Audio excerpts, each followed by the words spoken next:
पूरी दुनिया प्रश्नों और उनके उत्तरों से चलती है। कभी मनुष्य प्रश्न करता है तो कभी समय। कभी प्रश्न छोटे होते हैं और कभी इतने बड़े कि उनका उत्तर पूरे युगों का ज्ञान समेटे होता है।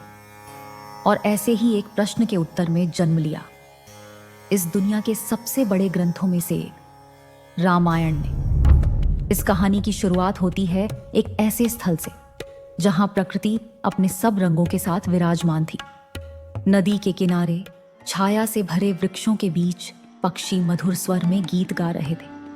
उसी प्रकृति के बीच एक कुटिया थी जिसमें बैठकर ऋषि वाल्मीकि अपने ध्यान में लीन, शब्द से परे मन के समुद्र में शांति की लहरों पर तैरते हुए।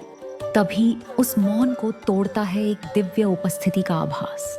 आसमान से जैसे प्रकाश की एक रेखा उतर रही हो और उस रोशनी के बीच प्रकट हुए महाहर्षि नारद। वे जो लोकांतर की यात्रा करते हैं, वे जो देवों, असुरों और ऋषियों के द्वार तक जा चुके हैं, वे जो सब ज्ञान के सागर हैं लेकिन फिर भी अपने वीणा के सुरों से सदा आनंद वितरित करते हैं। वाल्मीकि ने नारद का स्वागत किया और जब दोनों महापुरुष एक दूसरे के सामने बैठे तो प्रश्न जन्मा। महर्षि, एक प्रश्न है मेरे मन में जो मुझे व्याकुल कर रहा है।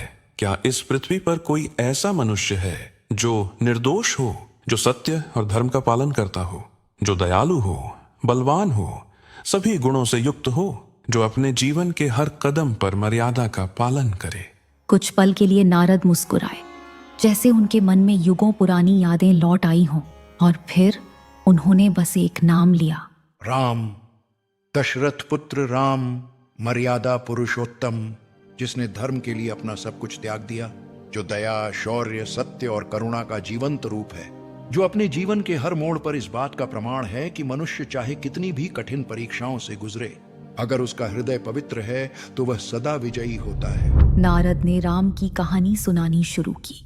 एक ऐसी कहानी जो केवल घटनाओं का वर्णन नहीं थी, बल्कि एक ऐसा दर्पण थी जिसमें मानव जीवन के सब रंग दिखते थे। प्रेम, त्याग, दोस्ती, न्याय और धर्म। उस प्रश्न के उत्तर में एक कथा जागी। कथा काव्य बन गई।